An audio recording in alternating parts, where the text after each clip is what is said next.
What up, y'all? It's your man, Abuamerican. So, I recently posted a hadith on Twitter showing the status of fathers, and its status is quite high. And we often see the hadith about the status of the mother, but we rarely see the status of the father and the husband posted by Muslims, be they male or female, anywhere. So anyway, this hadith showed the high status of the father. And it was seen by a non-Muslim woman. Her name is Shansel. I follow her. She follows me. She's part of a movement that helps to bring femininity to women. It's aimed at the African-American community, but I think they help women in general. And it's led by this woman. I think she calls the movement Roots or Royals or something like this. I used to follow her. She blocked me, actually, because she has a very strong stance against polygyny. And one day she posted something. It's back in my Facebook days, years ago. And she said, I'm just telling you guys a story. And she said something. I can't remember what it was anymore. But basically, it would cause Muslims, if they took her stance and her position, based upon her statement. I remember this because it was serious. But the details, slipped my mind, that it would lead to disbelief. Because we know that you cannot reject aspects of Islam and remain a Muslim. You're rejecting the word of Allah. And so I tried to explain this to her. It's like, you have Muslims that follow you, and if you try and get them to accept this position of yours, it puts them in conflict. I mean, I think, I wanted to explain this to her. And I think your movement is good, and I think it's needed, But, some of the ways you word things in regards to polygyny cause a Muslim to leave Islam. So I wanted to explain this to her, and she just blocked me. So from that day forward, I've considered her an enemy to Islam. Now, Shansel hasn't displayed any of these enemy to Islam attributes, or I'd have blocked her, and she wouldn't see my posts. But, the originator, I think she follows her entire movement. I can no longer condone Muslims following, that particular person. So, anywho, going on, and Chancel's going to see this because I'm going to tag her in it. So, anyway, Chancel went on to say that, it was pretty powerful hadith, and that she noticed that a lot of African-American males, when they become Muslim, they become more masculine. And she was wondering why that was. And I can explain why.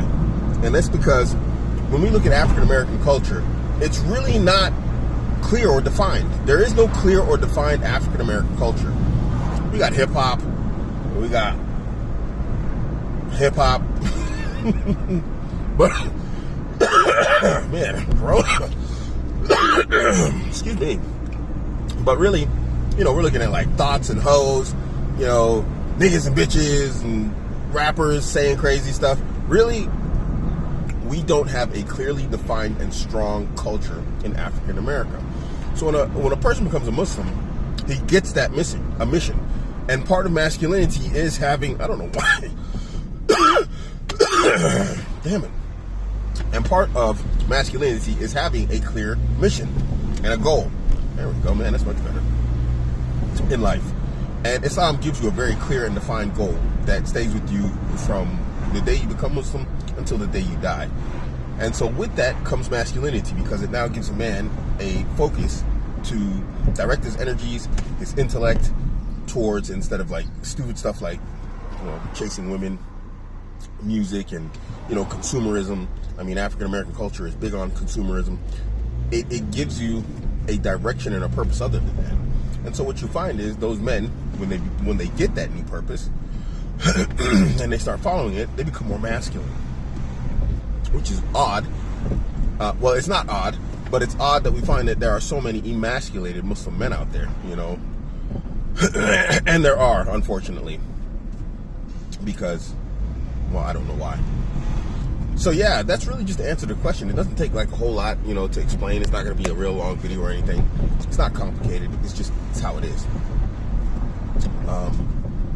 Yeah. So when they get this purpose, they get this drive, they get this new mission, and they fully, immerse themselves in it, they become more masculine. So yeah, I hope that answers your question. And if anybody's got any questions about this movement, I mean, I don't know. I would say that she doesn't mean any harm with her stance, towards polygyny. But in regards to Muslims, since she is unwilling to understand that it can lead you to disbelief, and we understand as Muslims that's one of the biggest crimes that you can commit as a Muslim, then I would say this woman is in opposition to Islam. If you follow her movement for the purpose of your aqidah and your manhaj, but more so for your aqidah, for the purpose and the sake of your religion and to save yourself, I'd say avoid her. Barakallahu feekum. It's your man Abuamerican. I'm out.